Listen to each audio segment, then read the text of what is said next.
Welcome, announcers, to the World's Mega Group Bulls Mega Group Crew Challenge.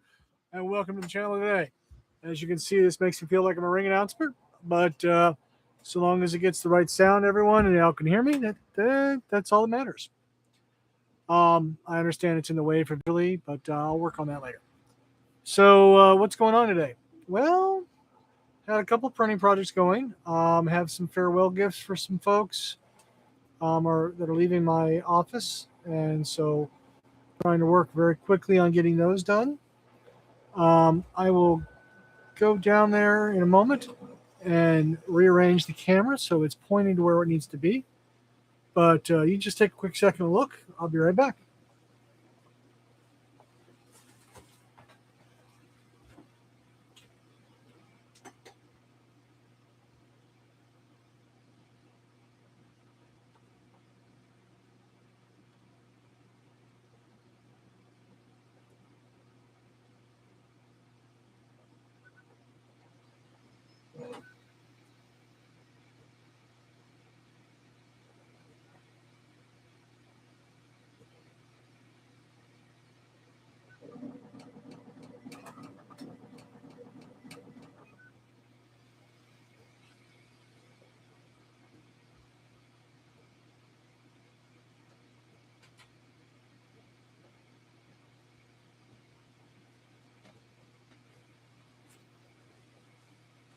Sorry about that. Well, as you can see, the CR10 clipper magically converted into a Creality Falcon. I just pointed the camera at the Falcon because that's what I'm working on. You can see it's working on a farewell plaque for someone. I'm doing about 7 passes because it's not perfectly height centered, and I had to put some shims into the legs to get it the right height. I'm producing some more little stilts for my CR10 so that I can put the undermount there. I am printing a farewell Avana die. It's a huge die, custom made for my coworker right there. You can look in there and see what's going on, and it's pretty cool. I'm using PETG for supports. It's going to come off really nicely, I hope. Not printing too much on everything else. On the Bamboo Red, I'm still printing some more of those butterflies. They look like these little guys right here. These little butterflies. Woo-hoo. Figured I'll print them now while I have the colors. Get a stockpile for my gimme bag, and then I'll make some more insects and other little cutie eyes. Today arrived a lovely box from V1 Engineering. Oh, this lovely box right here. That's going to be our CNC project right here. So once I get some space cleared, which I've been working on in the garage, I will be able to start assembling this sucker.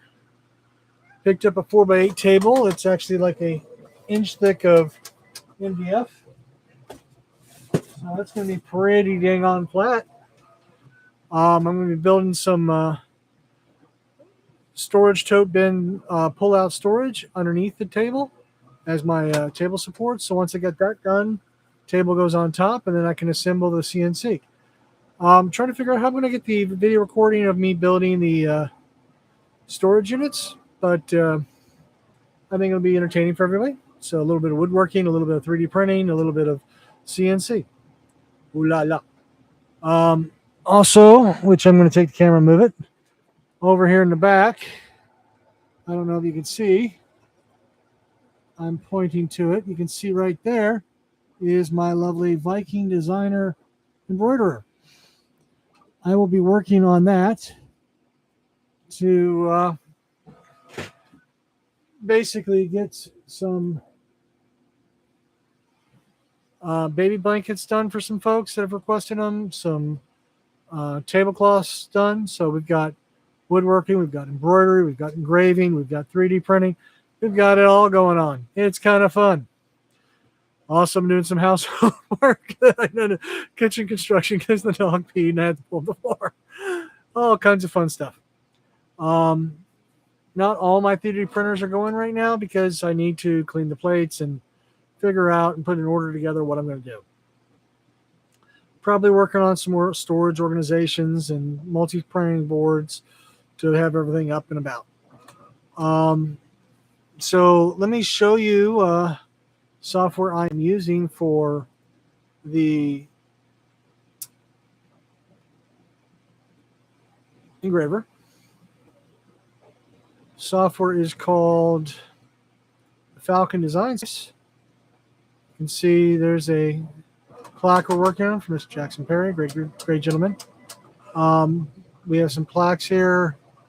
You can see in a new project, it's a it's got some lovely tools here where you can do 3D printing, kind of like a maker world of, hey, you want to make a sign. For more powerful print engravers, you can cut through stuff. I'm more of a engrave, which this is kind of cool looking. Like if I wanted to have something like this, you can see it says it's 3 ml. This is a 20 diode. I had a 10. So, you know, you can do a lot of cool things with engravers. You can add flourishes to stuff. It's pretty neat. It's pretty straightforward. You have a canvas. You have a shape tool here. You can like throw in a snowflake. See this lovely snowflake? You can make it big, make it small, whatever you want it to do.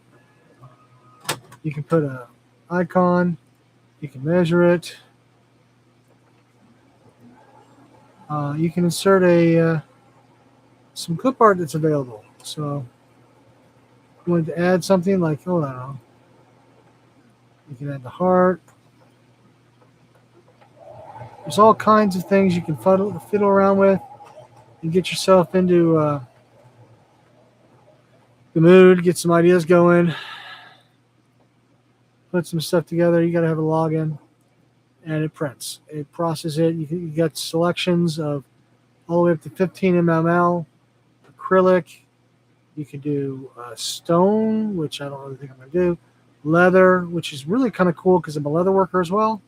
So I can engrave the leather on there after getting it done. Some scratch paper.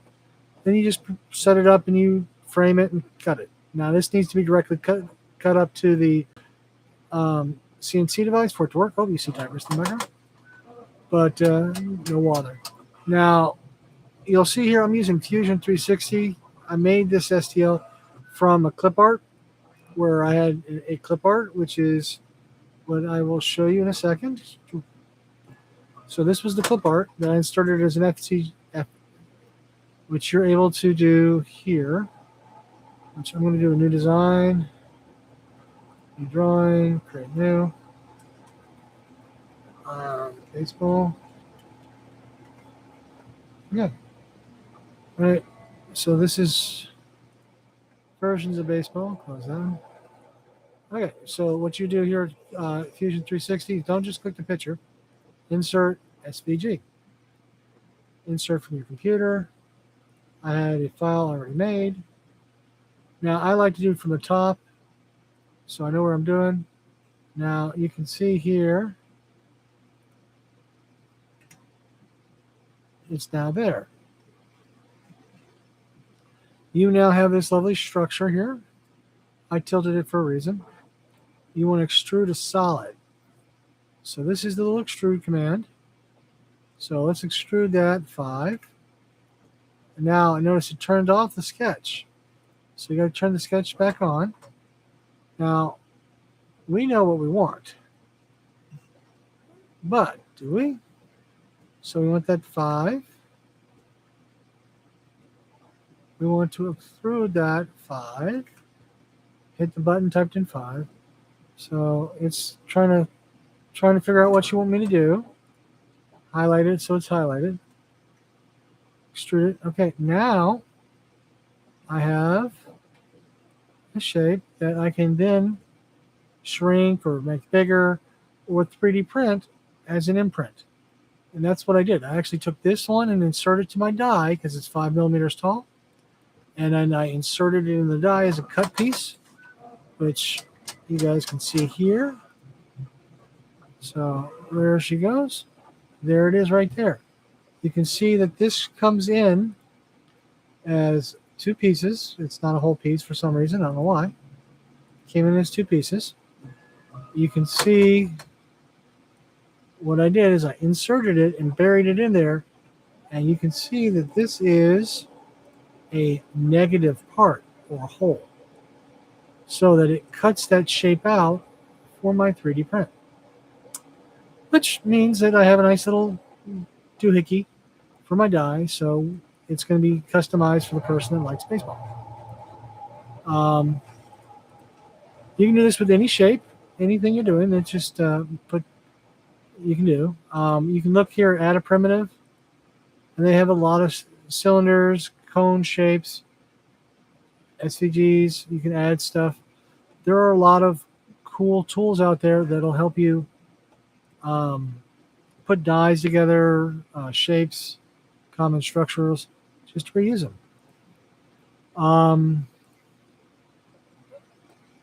Update next section. So yeah, that's what I'm going on. I'm making some stuff for some farewell gifts. I'm continuing to make stuff for my shows. I finished off all the trophies. I tried out some acrylic markers on print material. It seems to do a pretty good job. This is Pinewood Derby test product. Trying to handle my daily work and getting strong. So just wanted to check in, let you guys know what's going on. And thanks for listening.